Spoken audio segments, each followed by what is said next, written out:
আসসালামু আলাইকুম আমার দেশবাসী। আজ চলে এসেছি লইয়াগোলা তাহিরপুর গ্রামে। এখানে একটা হাফিজিয়া মাদ্রাসা আছে। এই হাফিজিয়া মাদ্রাসাটা আমরা দেখতে এলাম। এখানকার স্থানীয় হুজুররা আমাকে ডাক দিচ্ছে, তো আসলে আসবো আসবো বলে আজকে চলে এলাম। এখানকার হাফিজিয়া মাদ্রাসাটার কন্ডিশন খুবই খারাপ। কি বলবো আপনাদেরকে, আর আপনারা দেখলে বুঝতে পারবেন। তো আপনাদেরকে অবশ্যই আমি দেখাবো ক্যামেরার মাধ্যমে। এখানে কিন্তু এটা কিন্তু হাফিজিয়া মাদ্রাসা। হাফিজিয়া মাদ্রাসাটা দেখাও। এই হাফিজিয়া মাদ্রাসাতে কিন্তু 35 জন ছাত্র লেখাপড়া করে। তো এখন মাদ্রাসার কন্ডিশন সেরকম ভালো না, ভেঙে পড়ে যাচ্ছে। টাটির মাদ্রাসা, দেখতেই তো পাচ্ছেন আপনারা মাদ্রাসার কন্ডিশনটা কি। এটা হলো মাদ্রাসার গেট, এগুলো হলো টাটি দিয়ে ঘেরা আছে, উপরে টিন। এটা কিন্তু কি হাফিজিয়া মাদ্রাসা, শিক্ষা প্রতিষ্ঠান এটা একটা।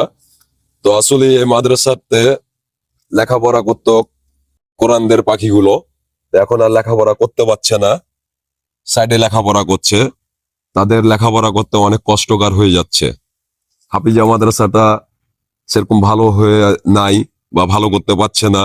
তার জন্য কি হাফিজিয়ার মাদ্রাসার ছাত্রগুলো লেখাপড়াও করতে পারছে না ঠিক মতন।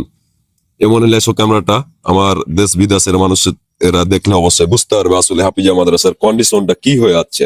এই যে দেখেন, এটা কিন্তু হাফিজিয়া মাদ্রাসা পুরাটাই টাটি দিয়ে ঘেরা আছে। তো তার জন্য আপনার অনেক দিন হয়ে গেল, বৃষ্টি হয়েছে বা যে কারণে হোক মাদ্রাসাটা এখন ভাঙ্গা পড়ে যাচ্ছে। একটু ঢাকা দিলেই কিন্তু পড়ে যাবে, এই অবস্থা হয়ে আছে। চারিদিকে বাঁশ দিয়ে ঠেকা দিয়ে আছে।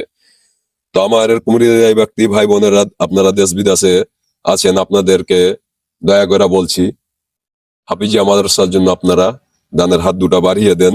কারণ এখানে কোরআনদের পাখিরা লেখাপড়া করে, ওনারা লেখাপড়া আর করতে পারছে না, অনেক কষ্ট হয়ে যাচ্ছে। কারণ মাদ্রাসা নাই, বসার জায়গা নাই, তো কোথায় লেখাপড়া করবে।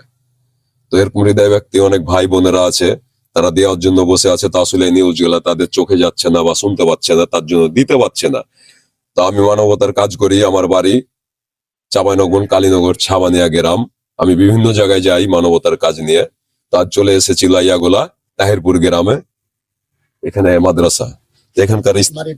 এখানকার স্থানীয়রা আছে, হুজুর আছে। আসলে হুজুরে কি উদ্দেশ্য বা কি না তাদের কথা, বা আমাকে কেনে ডেকেছে, একটু আমরা হুজুরের মুখে কথা শুনি। আসসালামু আলাইকুম। ওয়ালাইকুম আসসালাম ওয়া রাহমাতুল্লাহি ওয়া বারাকাতুহু। কেমন আছেন হুজুর? আলহামদুলিল্লাহ ভালো আছি। তো আমাকে যে ডাক দিয়েছেন, তো আসলে এই মাদ্রাসাটা এই অবস্থা কেন? এই মাদ্রাসাটা আমরা নতুন শুরু করেছি, এখানে রেজিস্ট্রি হয়েছে জমিটা। আমরা এখানে মাদ্রাসাটা শুরু করেছিলাম 2022 সালে সেপ্টেম্বরের 20 তারিখে। জি জি। ঘরটা এই অবস্থা হওয়ার কারণে আমরা মাদ্রাসাটা বন্ধ করে দিই। এখন ছেলেপিলে খুব